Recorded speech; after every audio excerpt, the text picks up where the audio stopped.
All right, everybody. A few days late, but I'm back at it, along with the game called Along the Edge. As I told you, I don't know what to record most days, so I just looked and I found this. It's a visual novel, and I actually don't know what it's about. I got y'all. Hold on. This music is hitting. Okay, no. First, following the loss of a baby, a breakup, and a surprise heritage, Daphene. Daphene? I'm gonna go with Daphene. I'm gonna just call her Daphene. No, never mind. Daphene decides to leave everything behind and start a new life in the French countryside.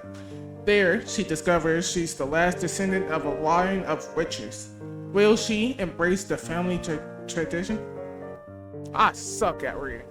Let's see if I have the reading skill to make it throughout this whole game through main storyline, and hopefully I can read proficiently enough to not make anyone too upset.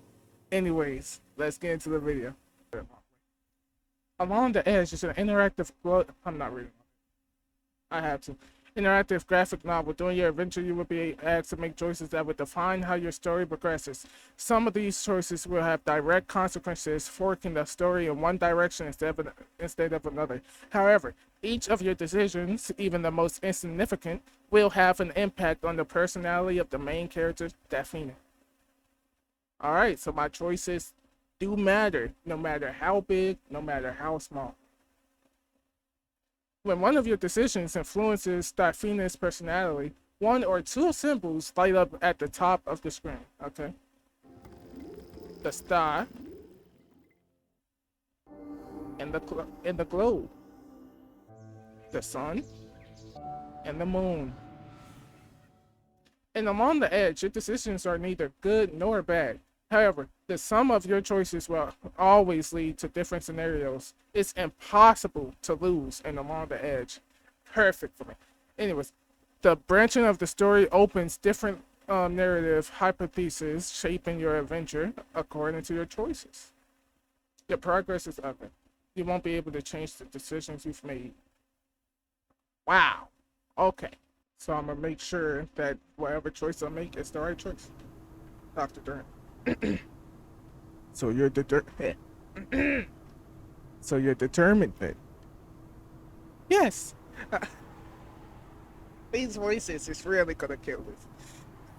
Yes. I think I need a fresh start. The inheritance is the perfect opportunity to finally turn up the page. Yeah. Damn. Which or not, I mean. I know you convinced yourself of that. But are you sure you really want to?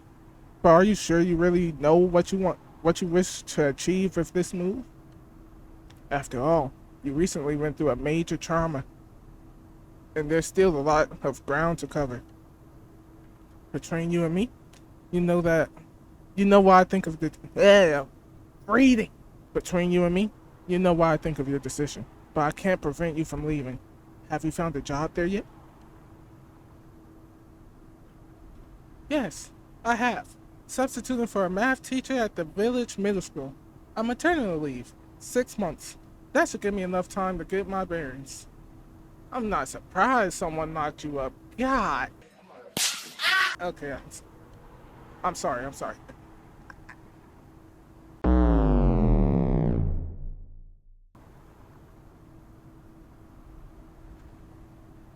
Don't you mind giving up your PhD? Your research career was quite promising.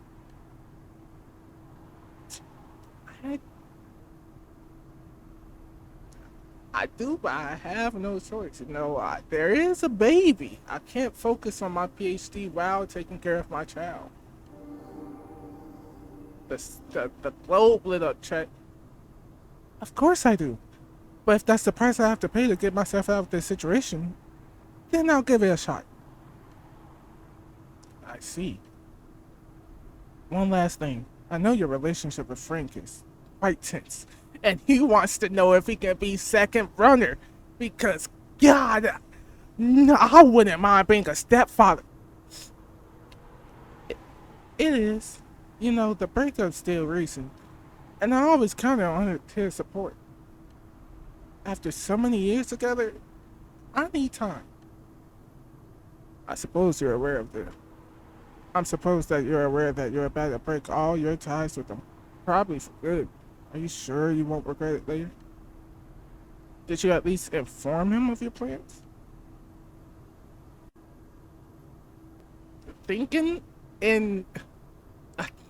I'm not sure if there's a way I can word this without sounding bad, but from my experiences of talking to a woman during a breakup that they've had, they would probably go with a choice. It's not that easy rather than any of these two. And the moon clue, okay. It's not that easy. I don't know how to tell him I'm leaving. But you should call him, at least. He has the right to know you're leaving the area, despite what happened between the two. Despite what happened between the two of you. Listen, Daphne, you've got my number. I made sure that you have my number, right? Please, don't be afraid to call me if you feel the need. I'm counting on you. Okay, I will. Then I suppose all I could do is wish you the best. When are you leaving? Maybe I can take you out for dinner one last time. Tomorrow. Damn. Chapter 1. We get into that bad single mother. No father. No plans. I might get canceled from this series. I'm leaving tomorrow. I've inherited the family house, my grandmother's.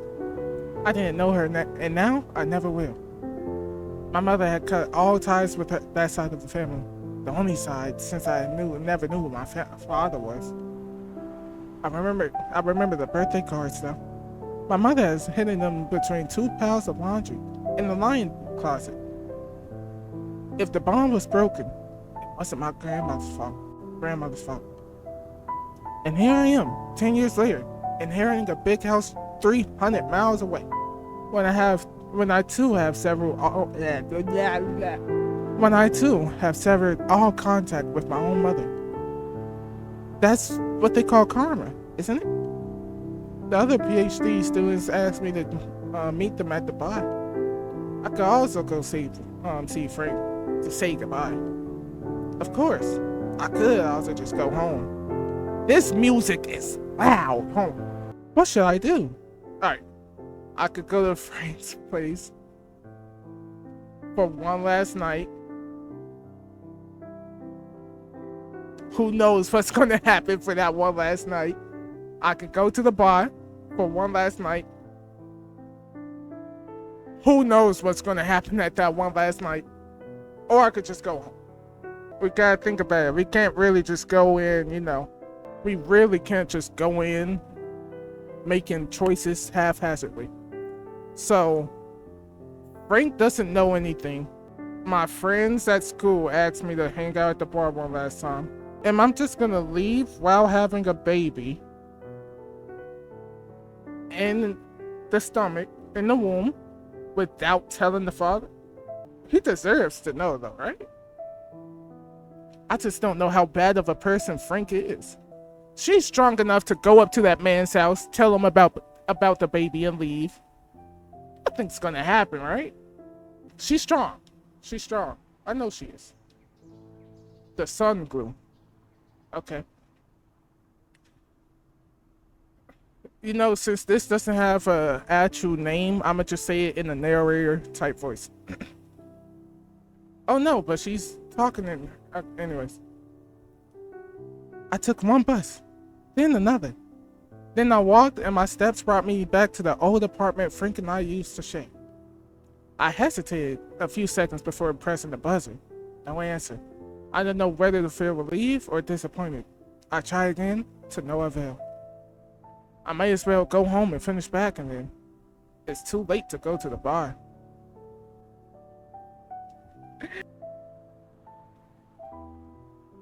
This is why we broke up, Frank. When I got home, I picked up the phone. As I always do, I've left it to the last moment. I can't leave without telling him. It would have been so much easier if I called him 2 months ago. A month. 2 weeks. I couldn't. I still can't. Hearing his rugged and husky voice, it reminds me of all that I've lost. All we've broken. I dialed the number, still fresh in my mind. Of course, it's saying the operator's robotic voice tells me that the person I'm trying to call is not available. That I can throw a message out in the bottle if I feel like it. I don't. So I hang up before I stuttered out something that I regret as soon as I said it. Well, never mind. That's it. After that, I owned this packed in a couple of boxes. I wish I felt sad about leaving, but actually, I don't really care. My last night here, I don't know what I hope to find there. A fresh start? That's what I'm trying to convince myself. Perhaps Dr. Duran is right. Maybe I'm just avoiding the real issue. Did my mother feel the same way when she left my grandmother's village 30 years ago? Am I following in her footsteps, despite myself? The difference is that she had me. Me, I'm alone. I'm overthinking this. I've taken my decision. I can't afford to go back. I can't undo what I've done. I'll try to get some sleep. 300 miles. I got up way too early. It's going to be a long journey.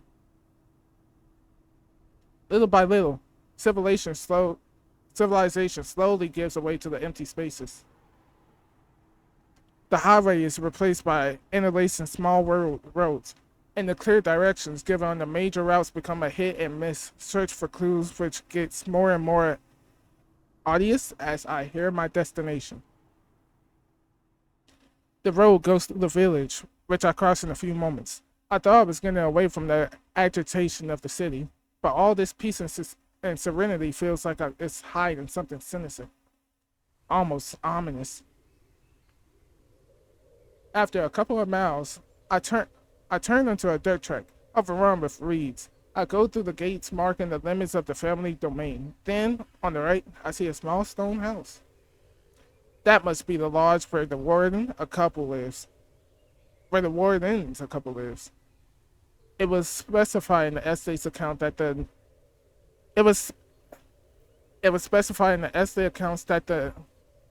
notary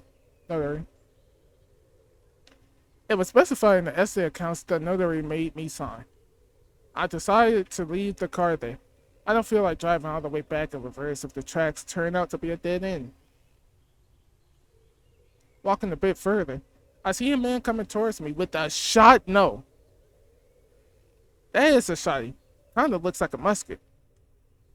Or a rifle. Right. It's kinda late. That's me. He's carrying a rifle and holds a dead rabbit by the ears. Oh, you just went hunting, I see. Hello, miss. Why does he sound like a pirate? Okay, he's a pirate. Hello, miss. You're on private property. Did you take a wrong turn? Why would I apologize? I'm at the place I'm supposed to be. Hello. I'm looking for Delator Family Domain. Am I in the right place? Oh, you're not lost it. Why are you here? I'm Daphene. What the fuck is that name? Adelaide's granddaughter.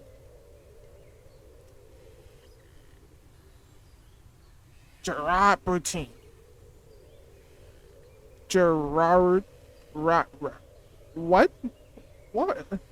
These French names is something.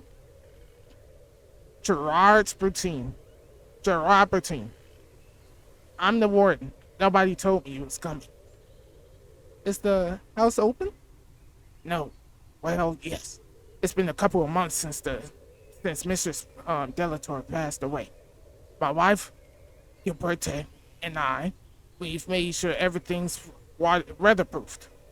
The door isn't locked. Really? Well, the only path The only path goes past our house, and there isn't many visitors anyway. The villagers usually avoid coming up here, you know. Why? Why do they avoid the house? People get worked up over nothing around here. An old lady living alone in a big house, who doesn't go out much? That's enough to make them talk. Thank you. I'll be in the house if you're looking for me. I'll send you my wife, your birthday. She'll help you open the stutters. Just follow the path. It's not very far, and you can't get lost. All right. Goodbye, Mr. Bertine. Have a nice day. That voice is horrid. About 100 yards further on, the path in the woods end, and I see the house standing in a kind of clearing. Although several generations of Delators have lived there, for me this is the first time I have seen the estate. The building is impressive, with the tower at the center of the facade. The last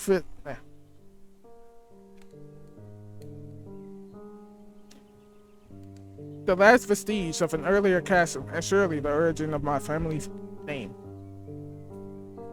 As promised, the door isn't locked. The door isn't locked and opens onto an As promised, the door isn't locked and opens into a entrance hall plunged in darkness. As I cross the threshold, the chill of the old stone strikes me, slicing through the searing heat of the midday sun shining over the garden. Despite the gloom, I can make out the edges of the room, intimidating in its vastness, which makes a change from the tiny city apartments I'm used to. I'm struggling to open up the windows to let me... I'm struggling to open one of the windows to let the light in when a voice from the entrance startles me. Miss? An old woman stands at the threshold. Yes? My husband told me he was coming to the house. Are you planning to stay for the night? Much more than the night. I'm moving in.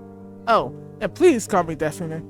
I'll get more than enough, miss, when I start working at the school. Did they tell you about the succession? Oh, so you're Madam's granddaughter then? She used to talk about you a lot, you know. I remember you. Well, I mean it was a long time ago. You were still a baby when Miss Sophie left. Madam never got over it. Well, I'm sure you've got lots to tell me, but can you do it while you help me open the shutters? Oh, of course. I'm sorry. So you're moving into the castle? You're gonna find work in a village school, aren't you? Yes, I'm a math teacher. I'm gonna teach there, well, at least for the next 6 months, as a substitute. So tell me, how do you want to do this? These voices is not gonna last long. I told y'all that. I mean, I know you've been working for my grandmother, but I'm not sure if I can afford your services, if you see what I mean.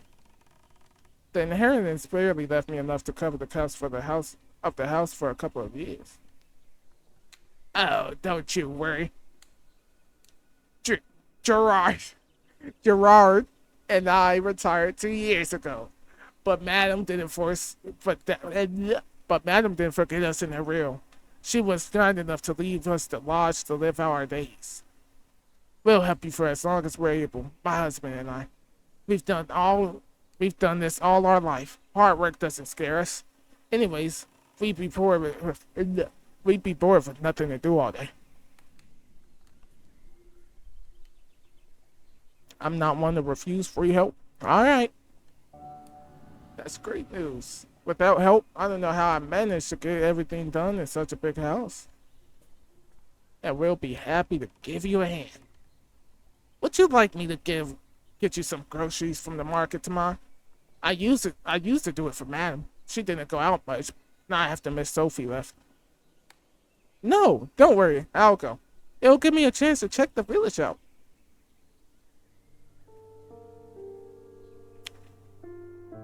Mrs. Burton helps me clean the sheets on my bed. The windows, now wide open, lets out the musty air while ushering in the golden light of the summer's evening setting sun. Then she leaves me alone for the first night in my new home. I spend the evening watching the antique television in the kitchen while eating a leftover sandwich I bought earlier on the highway. I try to sleep, far from reassuring sounds of the cars, of the lights in the city. The fur is silently only broken by the unsettling squeak of floorboards and the hoot of a hunting owl. I'm predictably grouchy the next morning, and if the sight of the empty fridge hasn't driven me to action, I would have succumbed to the inviting comfort of the sofa and wasted my day napping in the living room. The market. It wasn't exactly what I imagined. We all have romantic notions of pictures. I know the word, I just forgot how to pronounce it. Yeah, we all have romantic notions of pictures, little country markets, but this one was purely functional. Nothing romantic about Butcher Stall, nor the fishmonger's radio. Turned in far too loud to a local station that seems to broadcast at this hour of the day a playlist of songs that used to be popular but now utterly outdated.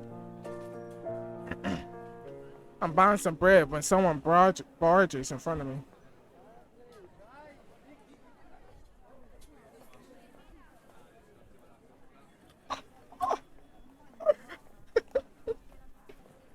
You know, he kinda do look like Brad Pitt. Yeah. Give me 3 baguettes and 2 loaves of nut bread, sliced, please. I'm sorry, but I believe it was my turn. This will only take an instant, don't worry. No, I'm not gonna get pushed around. But I don't want to cause, it's not that serious, though. Nah, cause you'll just do it again if someone don't tell you off. Hey, who do you think you are? Tell them. You're not from around here, are you? What does that have to do with anything? Listen, miss, you really ought to educate yourself before you start making the scene. It's kind of embarrassing. See? I'm done already. It didn't take that long, did it? Have a nice day. The man slips a bill into the baker's hand before disappearing down the street. Hey, that man was a douchebag. Seriously, who was that guy? You're not from around here, are you? He's Margaret's son. His family owns the sawmill that employs half the town. And the other halves are all in business with them, one way or another. Does that give him the right to behave like that? You shouldn't cross the martyrs, you know? They've been in town for generations, and people say all sorts of things about them. What kind of things? Strange accidents, business suddenly going bankrupt. People are pretty superstitious around here. Yeah, that's messed up. I'm sure you'll remind me that I'm not from around here, but taking the advantage of villagers' crude. I'm sure you'll remind me that I'm not from around here. I'm sure that you'll remind me I'm not from around here, but taking advantage of the villagers' credulity, I think it's disgusting, to put it blankly. Look, look. I'm leaving the area, so you understand I don't want to get involved. The others tell me to watch out for that family, and I don't want any trouble. I see. I realize I've already been here for a few days, and I haven't taken the time to visit the house properly yet. Properly. I'm not sure why I say it like properly. With my busy schedule, I've confined myself to the main rooms, going from the bedroom to the kitchen or the living room. I ought to take advantage of the weekend to give myself the grand tour. Maybe I'll learn more about my grandmother and the family that I know so little about. I could try asking Mr. Putina a few questions too. Up until now, she's been very invasive. If I go see her outside of work hours, she might be more inclined to answer me. She's a very discreet woman. Somehow she manages to never be in the same room as me.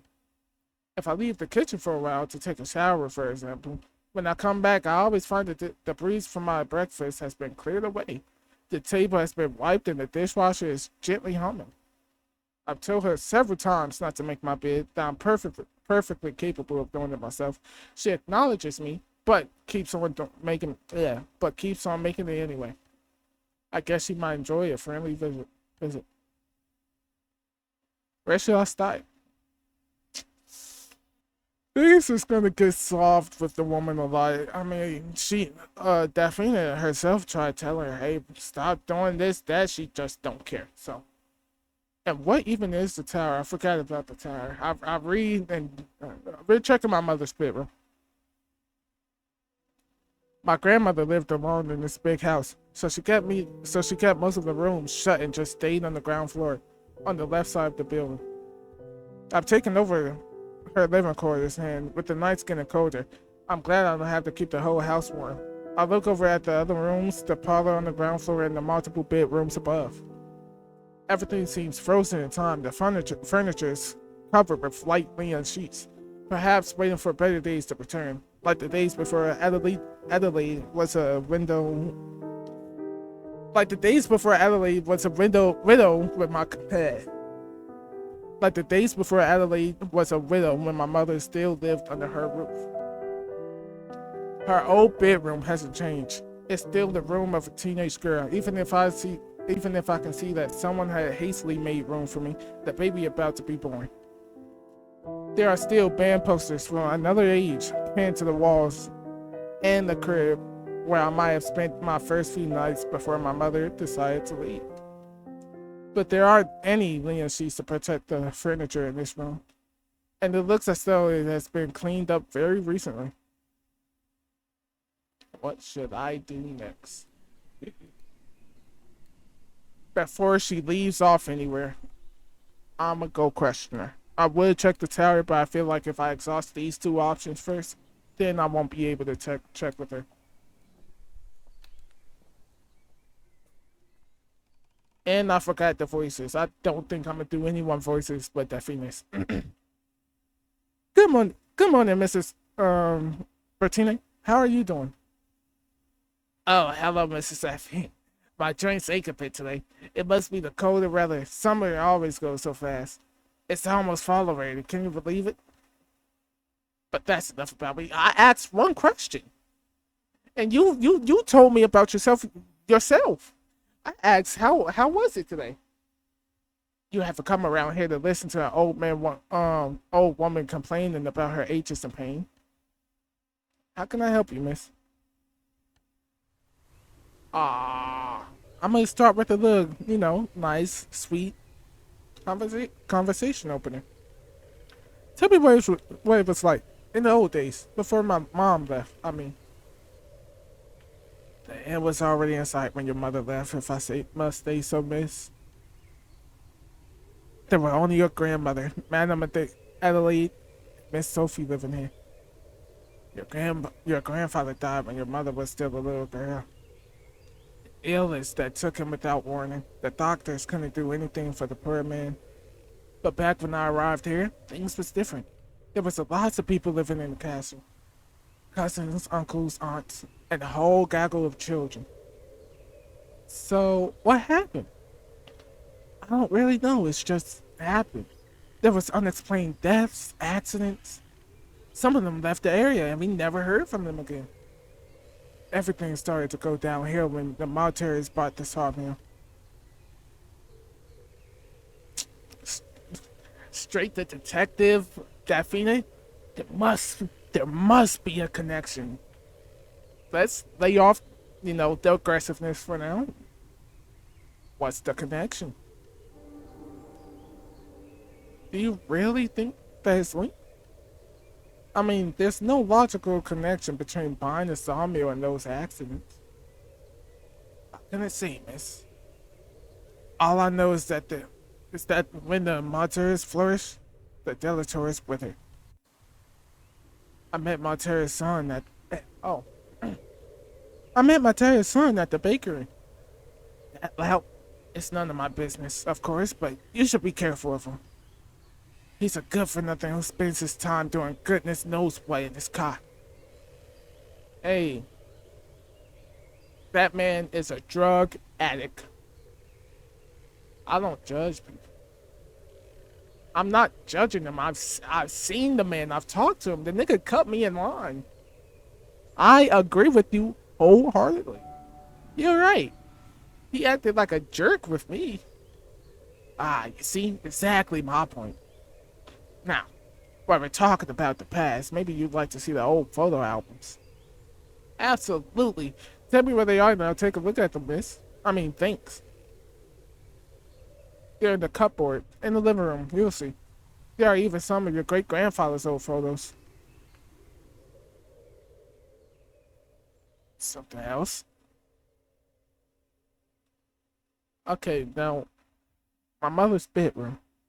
I visited the house, gone into every room, and I noticed all the furniture has been covered with white linen sheets. Linen sheets.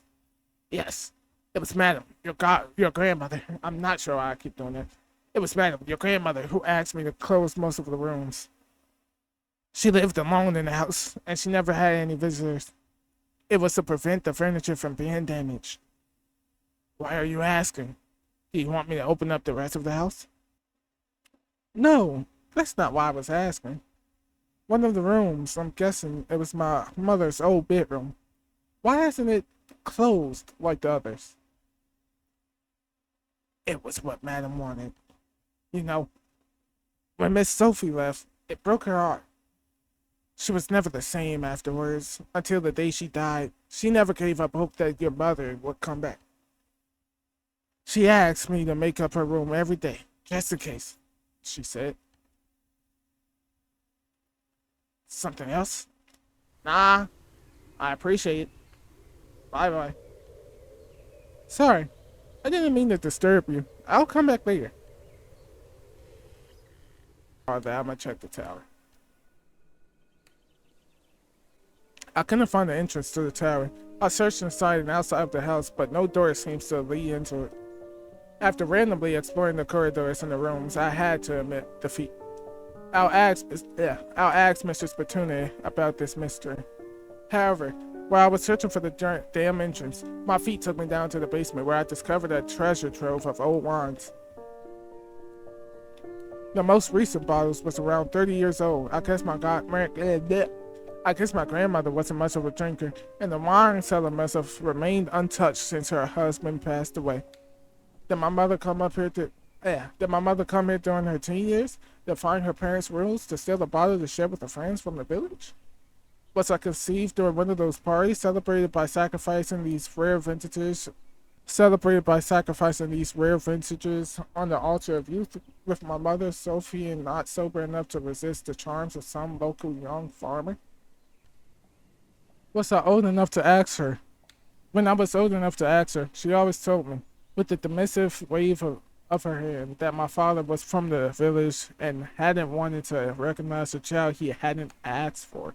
All in all, she said we was better off without him. Maybe I could bring a bottle to Mr. Spatune. Yeah. Nah. I'ma leave it. No, it's a bad idea. And getting drunk like that in the middle of the day is not like me at all. What should I do next? Let's look at the photo albums. I found the photos where Mr. Pretender had told me they would all be, and I discovered that my great-grandfather had an early passion for the dark room, and his photographs from the last century had survived time. The family was larger then, with a swarm of children in the gardens and large tables of the holiday gatherings. If worry could be read on the face of the adults in the future, ruin and dereliction of House Delator had already cracked the walls and yellow the wallpaper. It didn't show in these. Bro, what are these words? It didn't show in these old daguerreotypes. daguerreotypes. I found a couple of pictures from my mother, first as a child, then as a young girl. The discovery of the treasure moved me. I had never before seen what she looked like when she was younger. She kind of looks like Amo from Gachi Akuta. The final picture shows her belly getting rounder and rounder. And then, nothing. No more photos, as if nothing worth documenting has happened during the last 30 years. What should I do? Bro, we already did this. Hey, I'm back. My fault. Oh, the tower. I want to know about that tower. I couldn't find the entrance of the tower. What happened to it? Do you know how to get inside? Well, I couldn't say I do, miss. No. I couldn't tell you how to get in if my life depended on it. Madam, your grandmother said that it had been walled up and that we were better off not knowing what was inside. Do you mean that no one's been inside the tower for what, 30 years? 40? Goodness, I messed up the voices. Goodness me, much more than that. I'm 67. I've been living here since I was 14 and the tower's always been that way. So, nobody knows what's in the tower? But surely you must have some idea, don't you? You must have heard the talk in the village, right? Well, it's just gossip. A waste of breath. It's just gossip. A waste of breath is what it is. What are you talking about? Please don't press me, miss. With all due respect, I won't dirty your late grandmother's name with that nonsense. Tight. The conversation with Mr. Patine aroused my curiosity. The tower, the village, the martyrs, and I thought my relocation would lead to a life of austerity and isolation. I have to admit that what's going on in the village is far more intriguing than I anticipated. Unfortunately, the realities of everyday life can catch up with me before I have time to look into it. I'm obliged to spend the last days of August preparing for my classes at the middle school, and I hadn't realized how much work that would have involved. So I spent most of my time shut up in the house, buried in the textbooks for all the new classes I've been given. Then, the first day of school arrived, and I quickly found my bearings in my new job. I never had believed that I get so much satisfaction and pleasure from teaching mathematics. So I quickly got into a routine, and the days began to pass me by, like trains. Chapter 2. Chapter 2. It's September. I've decided to take advantage of the weekend and go back to the market. I'm sure someone will finally agree to tell me more than the tidbits I've managed to gather up until now. Especially about the Maltera family, who seem to fascinate half the village and terrify the other half. I should start with the baker. If she hasn't finished her season already, she can't be far off. She wouldn't be taking that much of a risk sharing some gossip with me, seeing that she's leaving until next summer. I see Gerard Bertini on the other side of the square. He's talking to someone, a tall man with a self-possessed air. I think I see him. I could go over there so that he has to introduce me, but the bakery is about to close, and I might not get another chance to question Mrs. Burchard. What should I do? So, I can talk to this guy damn near every other day of the week, no? He lives up there with the missus. Why don't I just go to the bakery? Hello, Mrs. Burchard. Ah, hello, miss. You're in luck. I was just about to close. Are you finishing the season soon? Yes, I am. We ran a bit more into September than we had planned, but that's it. We're calling it a day. 2 weeks vacation, then we're moving to the Alps. My husband and I. We're doing the ski season there. Oh, that will make a change. I'm glad to be leaving. The money's not bad, but I don't like the atmosphere around here. So, Will it be one bouquet as usual? Actually, yes, but I wanted to ask. Yes? What do you know about the Martinez? I, I told you, I don't want to talk about them. I don't want any trouble.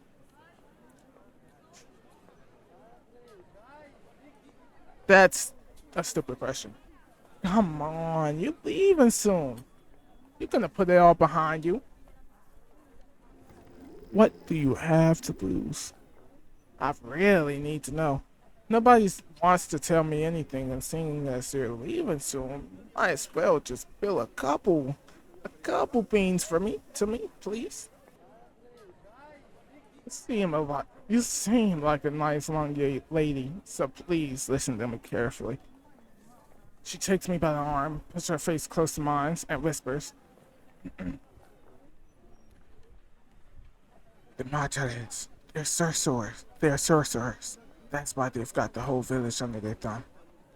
Do something they don't. If you do something they don't like, how do you think I got this place? Bakers don't take 3 months vacations. Mr. Blanchard, the owner of the shop, 3 months in the hospital. Sisa, the poor man, he fell down the stairs. The other shopkeepers, they told me he had words with the mayor. With the mayor? Well, yes. Yves Mate. He's the mayor of the village. Didn't you know? No, I didn't. Apparently, they were talking one evening, some petty quarrel about the land register. A fence that wasn't at the right place or something. And then, bam! The next day, he falls down the stairs, just like that. But it's impossible. It must be a coincidence. That type of thing doesn't happen in real life. When it happens once, it's a coincidence. But when it happens every other time someone gives the Maltese any trouble, joke about it. Joke about it. They talk to these people about any inconveniences and boom, scooter ankle. Boom. I hit my foot on the fucking bed frame. Boom. Somebody's grandma just got whacked and power bombed across the street. That's not no joke.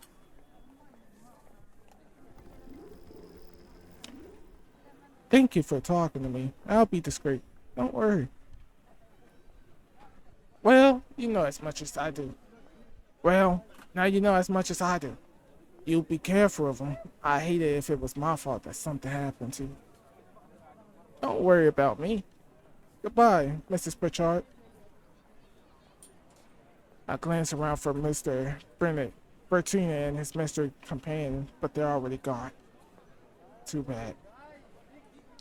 I go round the shops trying to find out about the Montes as I buy fresh contents for my refrigerator.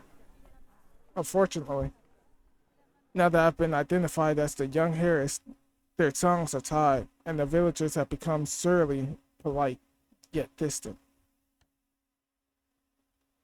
As I carry my groceries to the car, it begins to rain. And it doesn't stop for the whole weekend and the beginning of the next week. I'm at school, teaching geometry to my 6th grade class when the nature finally intervenes to give back the sun. But the respite is short-lived when a bit later I discover a summons to the principal's office in my locker. Even though I'm now on the other side of the fence, and I no longer risk a detention, I admit it worries me a little, adding a sense of menace to this otherwise radiant September day. When I venture into the principal's office, I discover Mr. Chestnut, the principal, in a heated debate with someone who I guess is the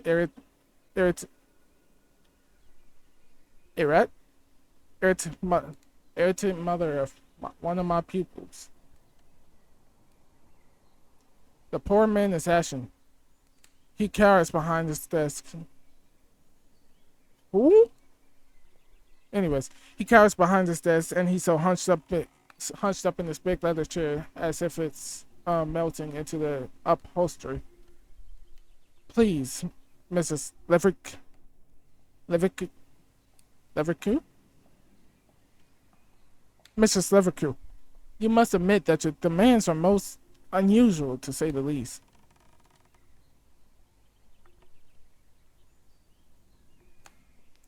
We've had nothing but praise for Mrs. Delatore's professionalism and her devotion to teaching of and her devotion to teaching of mathematics.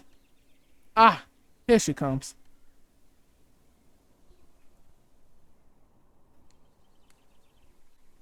Mr. Chestnut fixes me with an imploring gaze as if as if I was only. Mrs. Chestnut fish, Mr. Chestnut fixes me with an imploring gaze as if I was his only hope of salvation. Did you want to see me? Yes, please take a seat. Let me introduce you to Mrs. Leverku. John Best. Bro. Jean's mother, you know. One of your sixth grade students.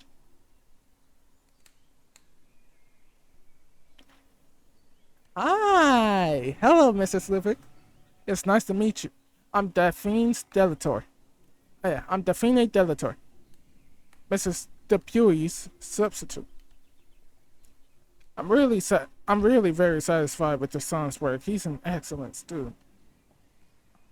Are you kidding me?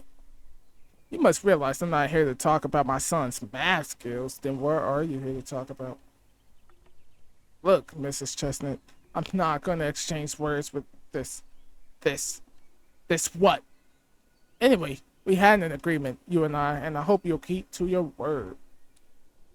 What is this underlying racism? Jean's mother's glances at me coldly. I hear the director mutter in his beard. But we hadn't agreed to anything. I don't know what to make of the situation. After a few seconds that feels like hours, I give up and say, what exactly is the problem? I'm sure we can find a solution.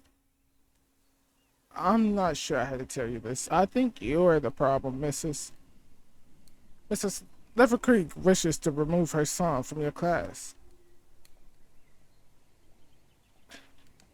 Why did she go instantly to defending herself? Did I do something wrong? Like, what's your reason? What did I do?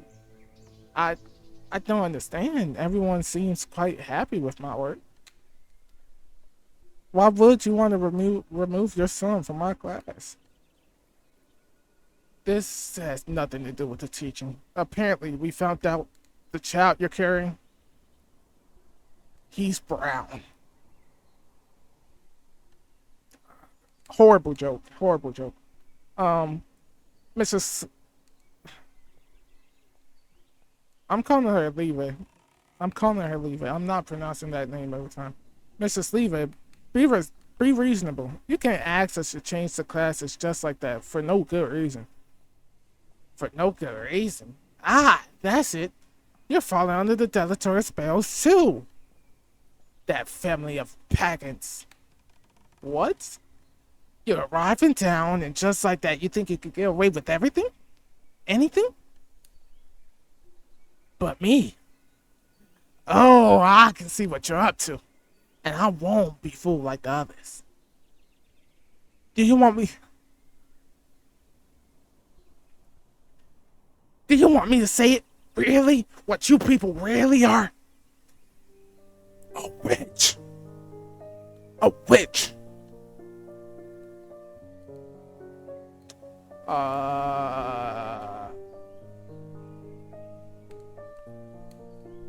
I'm not gonna provoke her anything. I have no reason to provoke her, but that is kind of funny.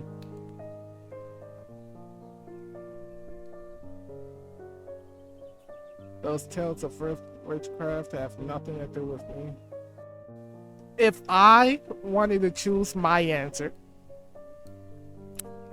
I would go with the second opinion, because that's funny. But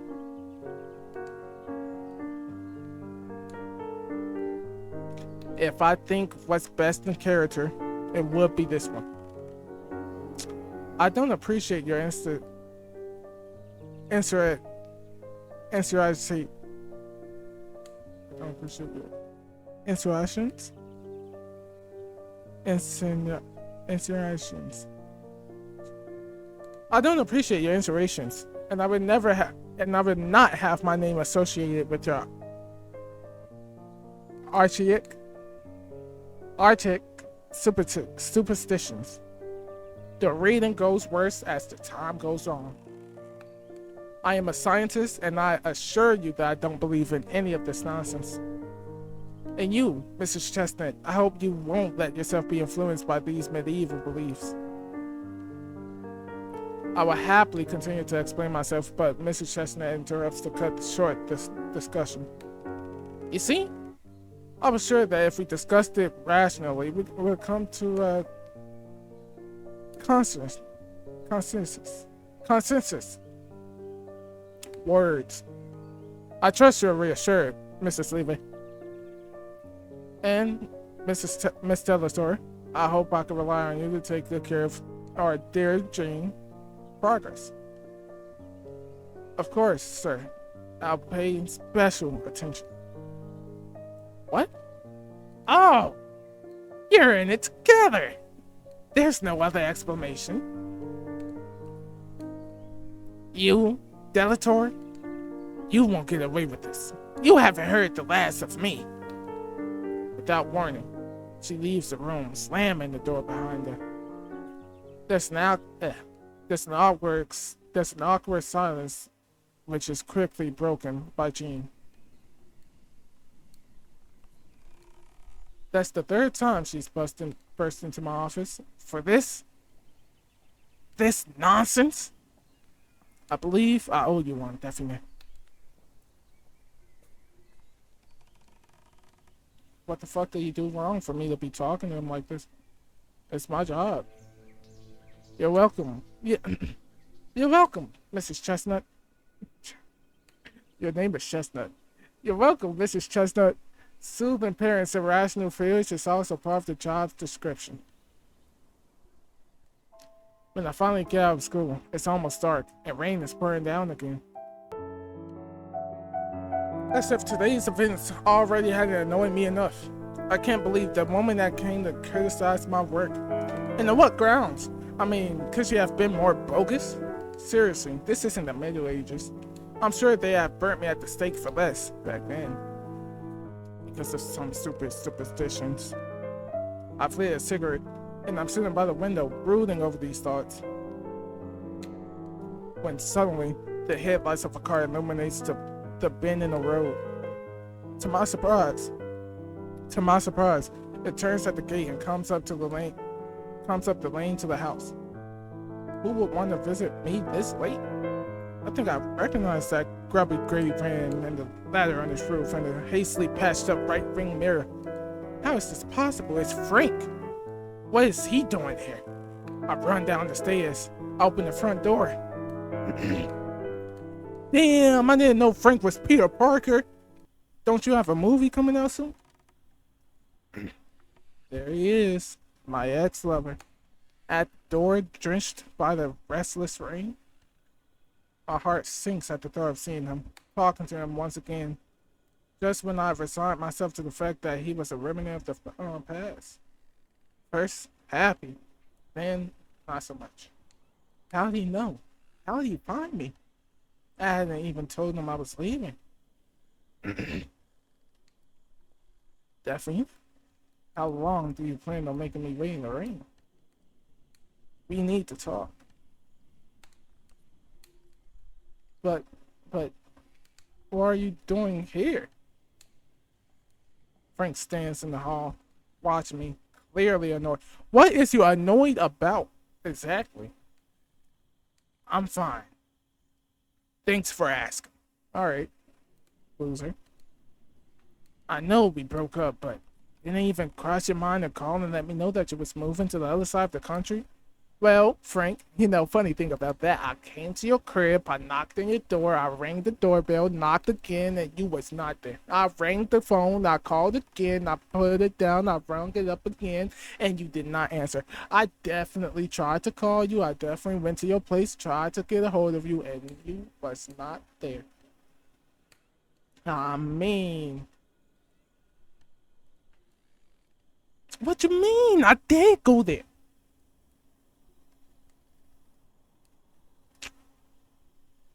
I'm not gonna be evasive about it now. I wasn't strong enough. I couldn't call you, you know, between the breakup and everything else. I needed to go. Oh no, you're not getting off like that.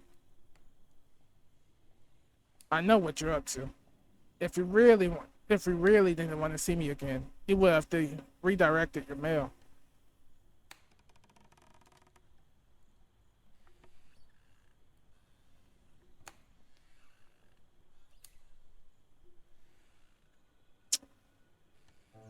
Look, I'm really trying to be honest with you. I'm sorry. I know. I should have told you. It was a crappy move. Look what's done. Look, what's done is done. I'm there for you, right? It's not because we've gone our separate ways that we have to be strangers. That's kind of you, but I have to do this on my own. I need a clean break, you know, after the. It's okay. We don't need to talk about it. Wait, did you say you've got mail from me? Yes. A letter from your mother. I know your relationship's difficult, so I figured it's probably important. And then I had to track it down, which isn't exactly child's play. It would have been easier if you left me your new address. And why would I do that? Since I'm between jobs, I thought I'd take a few days off. Frank smiled at me, looking amused, then pretending to check out the room. He adds, Funny, I've been dreaming of a week. Yeah, funny, I've been dreaming of a weekend in the bed and breakfast, or should I say, casting at breakfast. You're not staying here. If they give me an option, big bro, you're leaving. I'm not gonna lie. What's done is done. My baby mama, she's gonna be a single mother, working them hours, a single mother, but successful. So what do you think? It's a little bigger than the old flat on the main street. Do you ever get lost on the way to the bathroom? I've always thought you was a bit of a cough. Wouldn't you agree, Lady Daphene? Quit talking crap. What? You don't like Lady Delator? What about Lady Daphne? Your Grace? Hmm. Your Grace sounds perfect, don't you think? Brother. Frank is wandering around the hall inspecting the furniture and ornaments. If there's one thing he's particularly good at, it's the way he can diffuse tense situations. Do you mind if we talk about it tomorrow? I've gotta say, I'm shattered. As he speaks, he pulls the letter from his inside pocket and places it on the chest of the drawers in the hall. Your mother's letter. I know it's not easy for you, but if you need to talk about it, I'm right here. Thank you. Well, if it's okay with you, I'm gonna crack. Alright.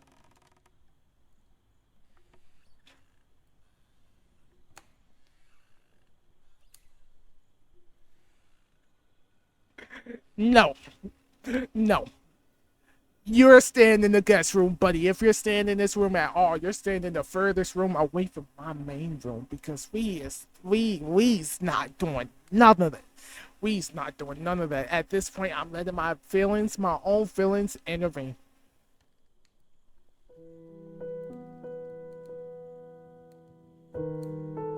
Not sleeping on the sofa, but you're not sleeping in my bed. I'll set you up for a guest room. Gonna have to pay too. Even better. God. I wake up early the next morning.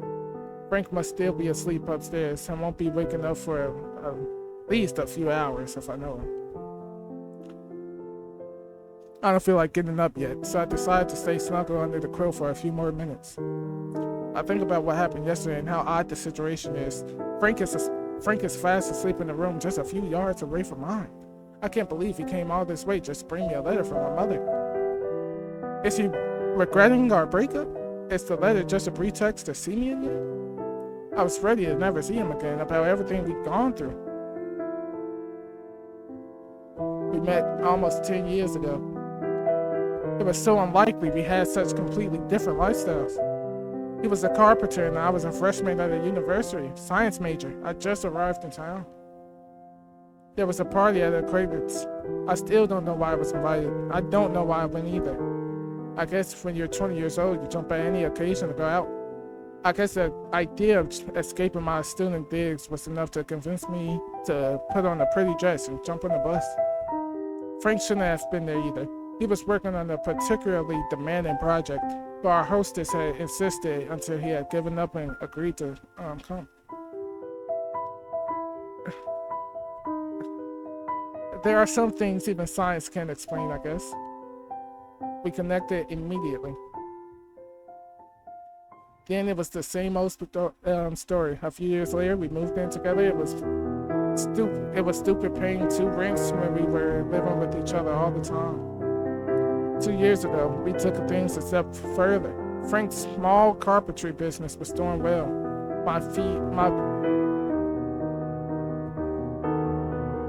My physical degree was on track. The subject just came up by itself. Frank asked me if I wanted to have a baby. For him, it was so simple. He was so sure about it. He was so sure of everything, of the strength of our relationship, that he didn't want to wait any longer. That was the right time.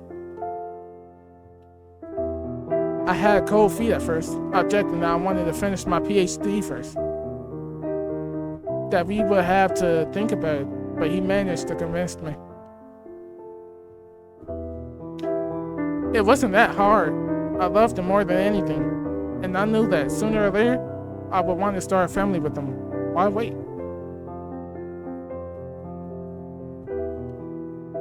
We were happy. And then, late in the pregnancy, a few weeks before the due date, I lost the child. They made me keep the lifeless thing in my belly for days until the doctor decided to induce labor. They didn't understand what had gone wrong. Frank stayed with me at every last step. He held my hands as I expelled death from my womb. The doctor refused to let me see the baby, objecting that I was too fragile to handle it. But I saw Frank's eyes when they pulled the motionless and silent corpse out of me. I clung to him as much as I could, but there was a chasm in my chest. I didn't want to admit it to myself, but I knew something was irrevocably broken. Frank decided to incinerate the body and scatter the ashes. Burning the body meant naming it, making it in the way it exists, and that was much more than we could bear. In any case, I was incapable of making any decisions.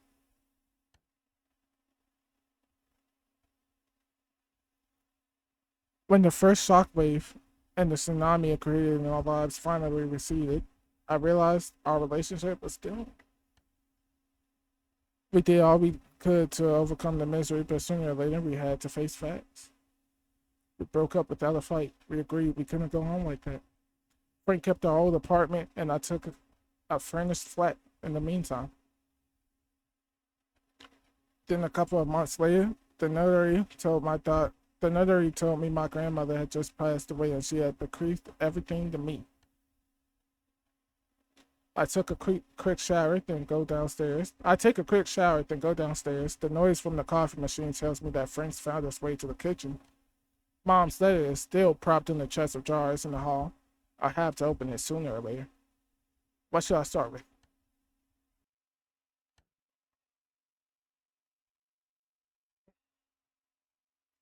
Frank holds a steaming mug of coffee and is gazing out through the French windows.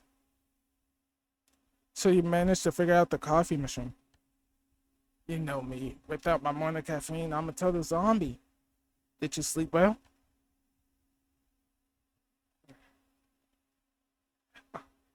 I'm not going through anything that seems like we're getting back together, because that's not what's gonna happen. Very well, very well. Thanks for asking. Yep, the bed's comfortable, and the silence of the countryside is refreshing. It's been ages since I slept so well. Listen, definitely, I won't be around the bush. I'm not here for the scenery. You must have figured that out by now. I think it was a mistake to break up. And mistakes are made to be learned from, but not to redo them. You not hitting this again. I get the funny feeling you're just gonna blow me off straight away, but I had to. He said that. He said that one line. I can promise you this. He said that one line because of everything I've said so far to him. I get the funny feeling you're gonna blow me off straight away, but I had to ask. Do you think we could ever try again? No, no, no. I have no room for romance in my life. I am gonna be a widow. Follow my mother's steps. Am I gonna lead? Nah, I don't want to lead him on. I can lead him on. Nah, nah. Look, I don't think it's such a good idea. We know we would. We knew we needed space and all that. Not every, not after everything we've been through. No, no, no. All right, at least that's very clear. Yeah, yeah, yeah. To my astonishment, his face relaxes all at once. He grins at me and changes the subject. So seriously, what have you been doing there all this time? I tell him about my new job as a teacher. He's more interested in hearing about the village and insists on knowing every detail of the unbelievable story about the martyrs and the tower with no entrance. Right. Well, I've got to say, your stories are very exciting, but also kind of worrying. Here's what I suggest. Whatever happens, I'm going to stick around here for a while. I don't have any contacts in the near future, and I can afford to give myself a couple weeks off. After that, we'll see. If I find some work around here, I'll stay a few more months.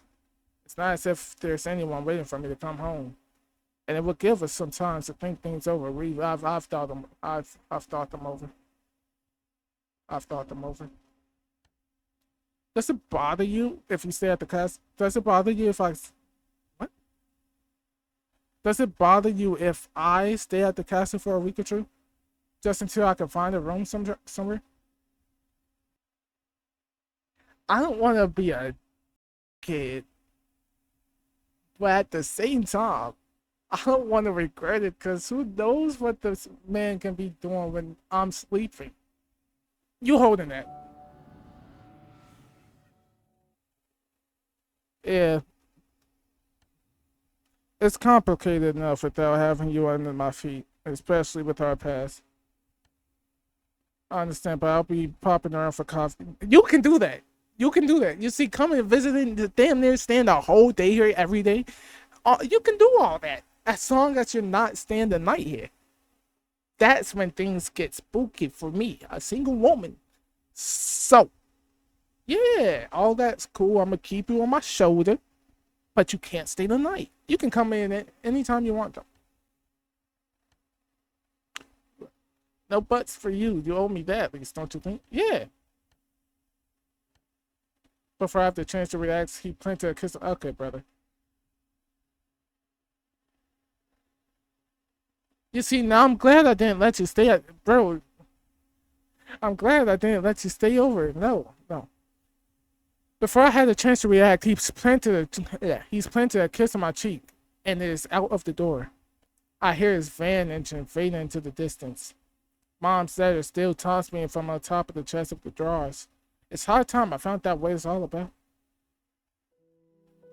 The envelope is dog-eared and yellowing, as though it had traveled a lot. The stamp is foreign. The lettering tells me that it was probably posted somewhere in Asia. I open it with a shaking hand. It's the first news I've heard from her for years. It's been what, 5, 6 years? I can't remember the last time we talked. Frank has never even met with her. She was always a terrible mother, extremely controlling, but also glacially cold and strict. When I turned 18, I got a university scholarship, which allowed me some financial independence, which in turn quickly became total independence. I couldn't put up with her interference in my life any longer. Little by little, we lost touch. One year, I made an excuse not to visit her at Christmas. The next year, I just sent her the card. I started to filter her calls, and one day the phone stopped ringing. The bond was broken, and years have passed without me noticing her absence. When I tried to contact her, she had disappeared without leaving an address. I must admit, I didn't try very hard to track her down. And now, out of nowhere, she comes back into my life with this letter. Her nervous, jerky handwriting hasn't changed. The content of the letter, though, is as cryptic as it is brief. Daphene, please don't accept the inheritance from your grandmother. Don't go back there. You're only putting yourself in danger. Regards, Sophie Delatar. Sophie. So you told me not to inherit it. I already inherited it, but you can't come and tell me yourself, woman, and tell me more about it in the letter. That closing says a lot about her tenderheartedness. I wasn't expecting your mommy who loves you, but well, Mom never talked about the time she spent here with my grandmother at the castle. It seems obvious to me that something had happened, but what? I turned this over in my mind as I drive to school. The day flies by. Fast. The day flies by, fast as an arrow. With everything that's happened since yesterday, I'm having trouble keeping my mind on my work. When I get to the castle, night has fallen and the house is so dark and empty as usual. I wonder if I should have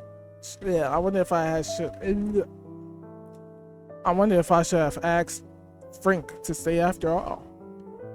It would have been company for me, if only for a few days. No, I mustn't second guess myself. It would have been a mistake to let him stay. Days, then weeks go by. Sometimes I run into Frank at the market. We make small talk, almost too small. One weekend, he drops by for coffee. But I've gone out. I find a note stuck to the door. I begin to wonder if our relationship has become one huge missed opportunity. I'm not regretting my decisions. I'm not, and I don't care. I'm walking inside the forest. The leaves have begun to redden and the trees are clad in the bold colors of fall. It's getting late, but I'm too busy strolling along the path. I hadn't noticed, but night has begun to fall. I can see the castle at the end of the trail, but as I get closer, it seems to move away. I feel a presence behind me. Like, is that a deer? What is that? I tell myself that I don't believe in that rubbish, but I can feel myself yielding to panic. I begin to run. The house has disappeared completely, and I find myself in some type of meadow. There's something in the middle, something that softly reflects in the moonlight. As I get closer, I discover it's an oval pool filled with silver liquid. The image reflected on the surface is me, but it's not me at the same time. The sensation of dissonance gets stronger as I draw nearer. Who are these? Who are you people? I can make out my facial features, but something has changed. I wear a severe skirt suit. Not the kind of thing I have in my wardrobe. Something in my bearing gives me an air of authority, of confidence. Maybe it's my hair wrapped in a tight bun or the heavy fringe that now covers my forehead.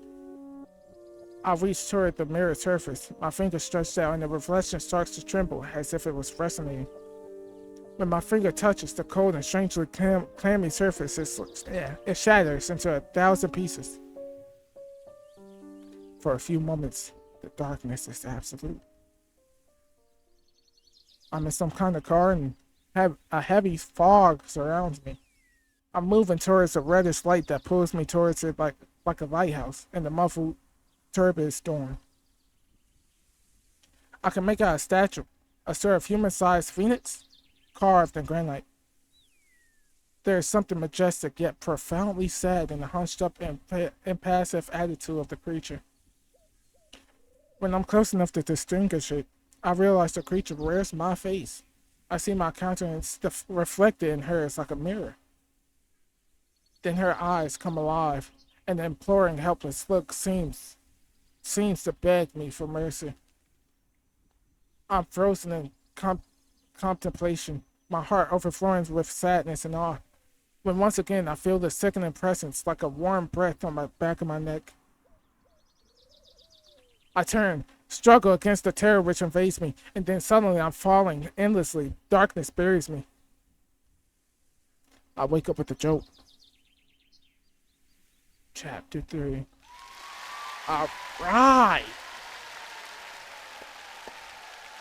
Round of applause, everybody. Chapter 3.